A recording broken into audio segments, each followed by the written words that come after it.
বৈষম্য বিরোধী ছাত্র আন্দোলনে প্রধানমন্ত্রীর পদ থেকে শেখ হাসিনা সরকার পদত্যাগ করে দেশ ছেড়ে যাওয়ার পর পুলিশ বাহিনীর সদস্যরা কর্মবিরতিতে গেলে অস্বাভাবিক পরিস্থিতি তৈরি হয়।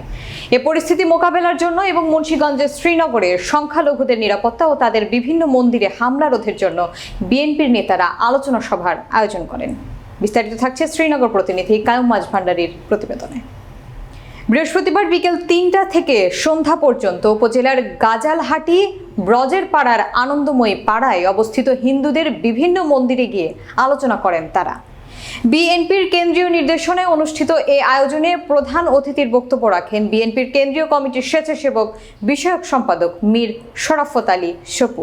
তিনি বলেন, হিন্দু মুসলমান ভাই ভাই, আমরা একই মাতৃভূমিতে একে অপরের পাশাপাশি বসবাস করি। যার যার ধর্ম সে পালন করবে, এখানে কোনো ভেদাভেদ নেই।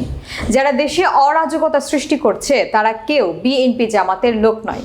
এই সময় যদি আপনাদের কাছে কেউ কোনো চাঁদা দাবি করে বা কোনো প্রকার হুমকি ধামকি দেয়, তাহলে সাথে সাথে আমাদের জানাবেন, আমরা ও আইনশৃঙ্খলা বাহিনী মিলে তাদের বিরুদ্ধে ব্যবস্থা নেব।